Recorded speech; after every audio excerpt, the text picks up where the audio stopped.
in a typical Juanita setup, and New England is going to stay a little warmer. Colin! And thank you for your questions. Classic! Use the hashtag WUTV. Did you say College Classic Campus Hits? Well, we're reading some more biblical stuff on College Classic Campus Hits here, and I was hoping you'd join us while we watch the Weather Channel. That Alex, oh Alex, don't ever let me see you in person. God, you're gorgeous. I love you. Well, we're reading Dr. David Jeremiah's Facing the Giants in Your Life. And Alex is a giant in my life. Thank you, Lord Jesus Christ. Recognizing discouragement.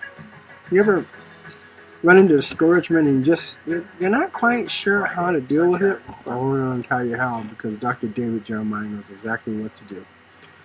Recognizing what makes us vulnerable to discouragement is the best way to keep it at a distance. I mean, far from you. I got a guy right now who he owes me a lot of money, and he doesn't want to pay me the money he owes me. And then he asked me, can you just you have all my information, apply for some credit cards and get the money that way? I said, that's stealing. Please, I cannot afford it right now. Some people. Discouragement factor number 1, fatigue. In verse 10 and Nehemiah chapter 4, we learn that the strength of the laborers was failing, because we know the wall was finished in 52 days, Nehemiah 6:15. They must have been working non-stop for nearly a month when the opposition surfaced. 25 of 30 days of hard work with a little rest would have left the entire workforce fatigued. Someone has said that fatigue makes cowards of us all. I've seen it happen to me. That's the coward way to get the money that you owe me, buddy. And perhaps you have all as well. We are absolutely more vulnerable to discouragement when we are tired. I have had to acknowledge as I have gotten older that I simply can't push myself as hard as I once could. And when I try to, I quickly become unproductive.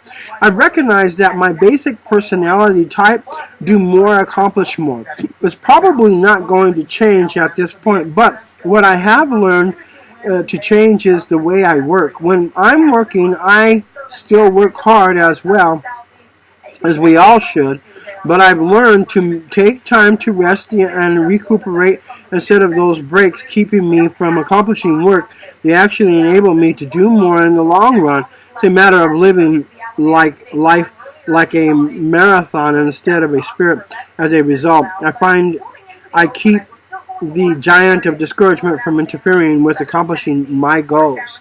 Well, you know what I think is that we all find ourselves coming short in some manner of the glory of God.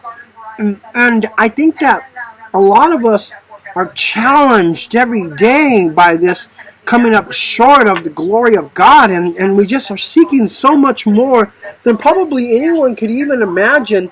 But, you know, Dr. David Jeremiah's goals are not my goals, and his actual accomplishments are not mine. And so I look at myself and I say, you know, I'm just this small compared to him, and he's like a giant. This is College Classic Campus Hits. What can you think about that you can change in your life today where you won't be following that guy who wants me to do that stupid stuff, and you'll be accomplishing something like Dr. David Jeremiah?